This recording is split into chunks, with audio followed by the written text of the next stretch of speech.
You're listening to the Angry Marks Podcast Network. Good afternoon, good morning, good evening. My name is Arya, and this is your NXT/CWC audio report for Wednesday, August 24th, 2016. Thank you for listening. This is going to be one of those shows that I don't know how long it's going to go, but I can't imagine it's going to last very long unless I start talking really slow. And I take breath between each word.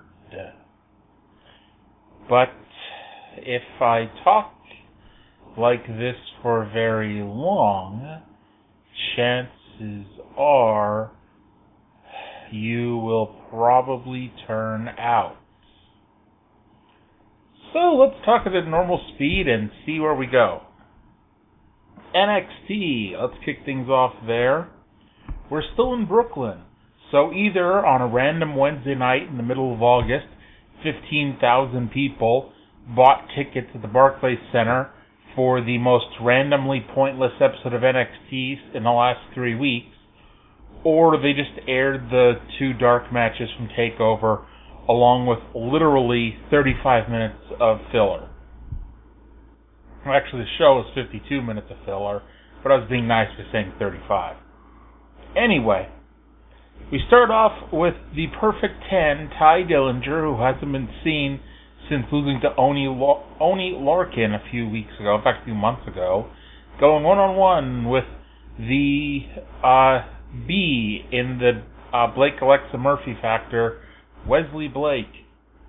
Literally nobody cared in the crowd about Wesley Blake's entrance. Seriously, you have never seen so many people stare at someone and make zero noise. As soon as Blake stopped slowly walking to the ring, the crowd exploded in 10 chants. I should point out the reason why this report is late is because when I tried watching the show quote-unquote live, there was just non-stop buffering, and it made the show completely unwatchable. I ended up having to wait an hour until NXT was over to rewatch it later as the on-demand, and I had no issues from there with either NXT or CWC. I've learned through this match, people love to chant. I don't know if they love Ty Dillinger that much, but they sure do love to chant for Ty Dillinger. This match was long, very long indeed, and was not exciting in the least. Dillinger won with the tie breaker, which starts as an AA, but he drops the back of your head on his knee. We then get 35 minutes of recaps of TakeOver Brooklyn. If you did not watch NXT TakeOver Brooklyn, first of all, what's wrong with you? Secondly, go watch the NXT TakeOver Brooklyn on the award-winning, revolutionary WWE Network, or at the very least, listen to my one-of-a-kind, revolutionary, award-winning NXT TakeOver recap, which was last Saturday night. And by the way, that recap had 100% positive feedback. Main event time. Yeah, it goes really quickly when you just have a whole crapload of filler. The Authors of Pain versus TM61. Now, listener, I don't know, how you're listening to this. You could download it and put it on your music device to listen while you're jogging. You could be doing a whole boatload of stuff. But whatever you're doing, I want you to stop and sit down right now. It's very important that you're sitting for this news that I'm going to give you. After 77 days, after literally 11 weeks after the Authors of Pain debuted at the last NXT TakeOver show, the Authors of Pain have finally been given names. I was speechless too, especially since they waited till about halfway through the match to give them their names. which I thought was funny because I was in the middle of writing a rant about how we were 77 days in and still no name, so I had to quickly change it.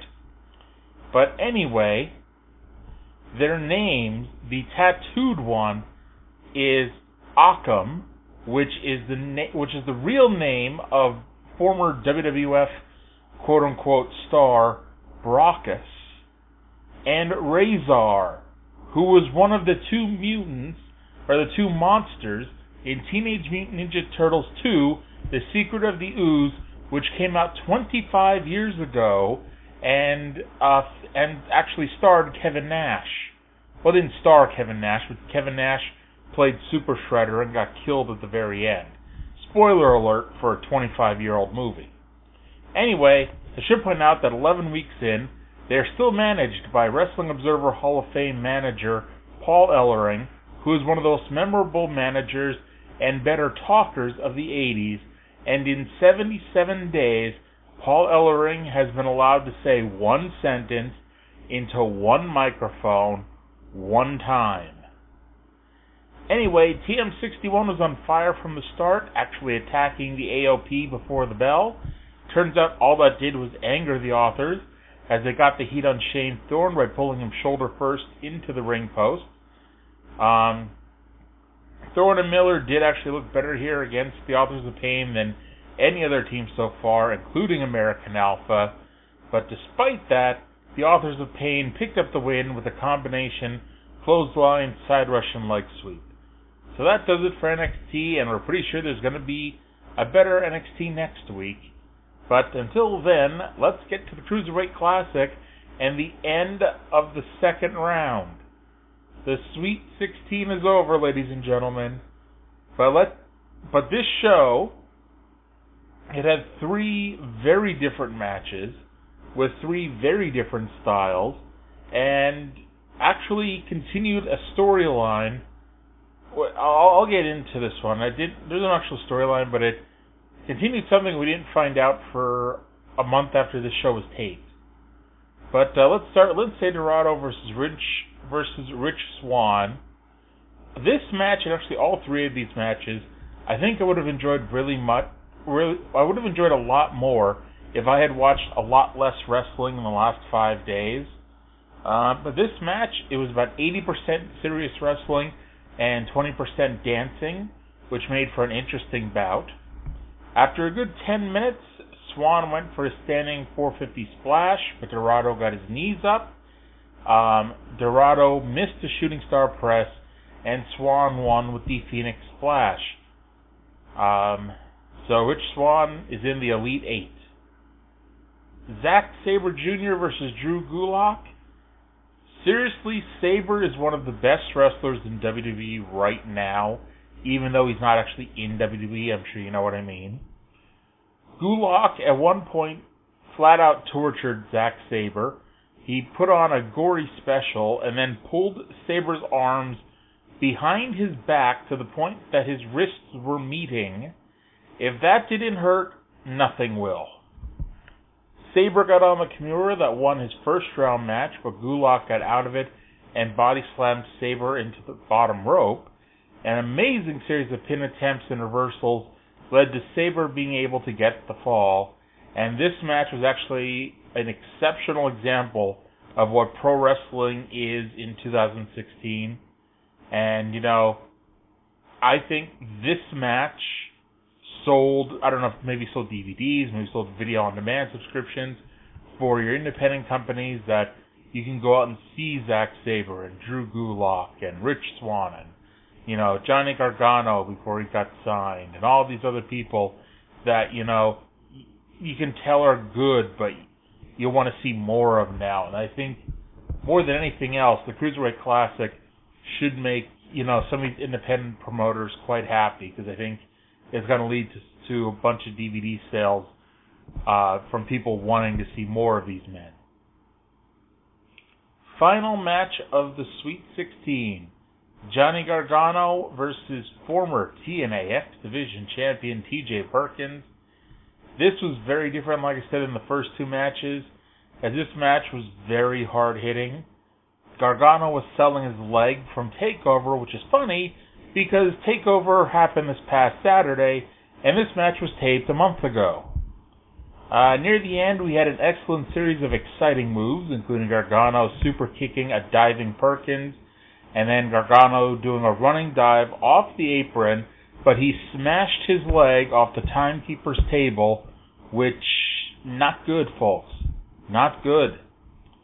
Perkins tried for his knee bar, but Gargano reversed it and went for the crossface. Perkins turned that into a roll-up, but Gargano rolled through that for a 2 count. Gargano launched Perkins across the ring with a lawn dart move, which I'm telling you, that's one of those moves that I can picture someone being injured from. Finally, Perkins got on the knee bar, and to the shock of a lot of people, Gargano tapped. TJ Perkins moving on to the Elite Eight, and the Full Sail faithful gave both men a standing ovation for a really good main event. So that's going to do it from Full Sail for tonight.